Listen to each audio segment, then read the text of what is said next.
When the evening settles and the day grows still, stories rise softly from memory's hill. These are the letters we carry inside, stories of love, loss, and pride. Welcome, my friend, to Porch Light Letters.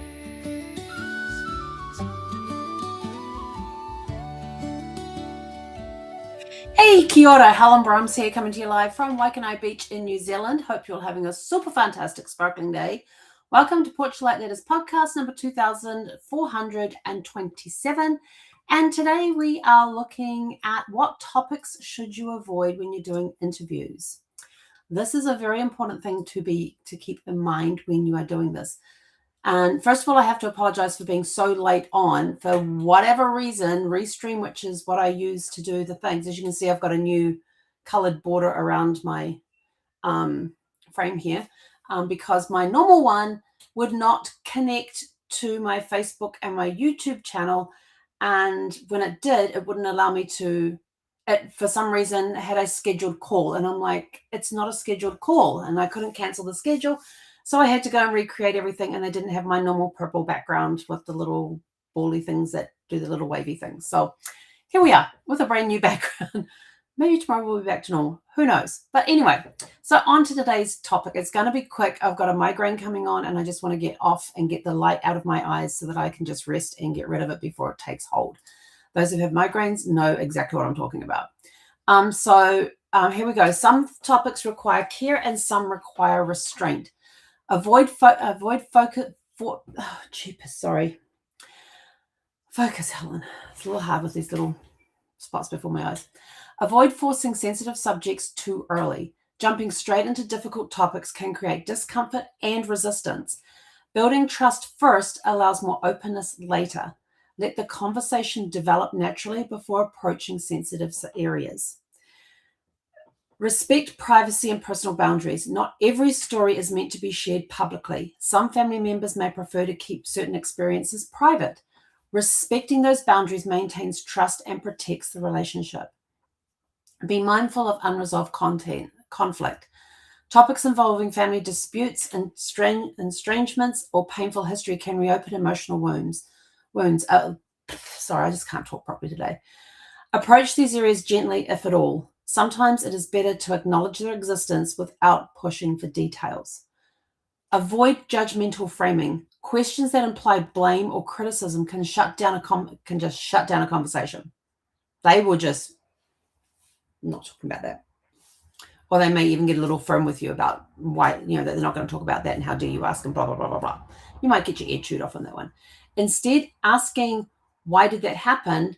Ask, what do you remember about that time? Language shapes how safe the conversation feels. Because when you ask, why did that happen? That's going to put them on the defense. You want them on the offense. So ask, what do you remember about that time? Language is huge when it comes to interviewing. Recognize when to stop.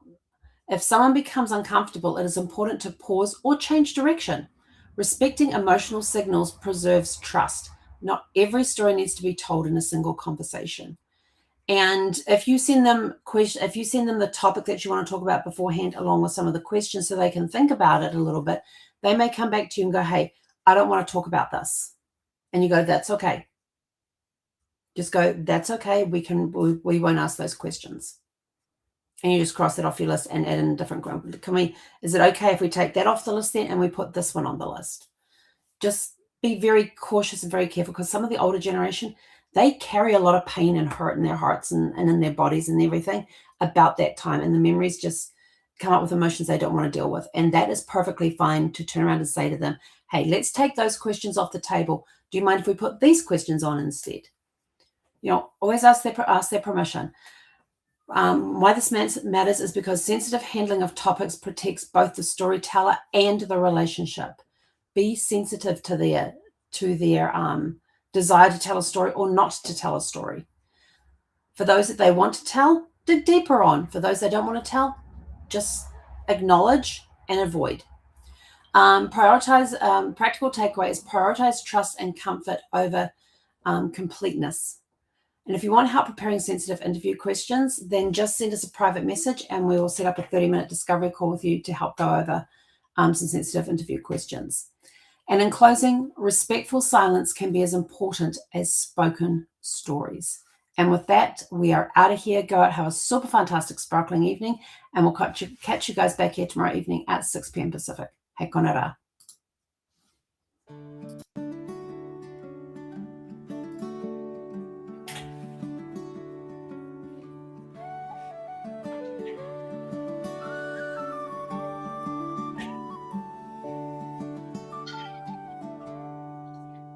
The stories we carry stay bright through the night, a small steady glow in the fading light. Stories of love, loss, and pride we share, until we meet again. Keep the porch light burning.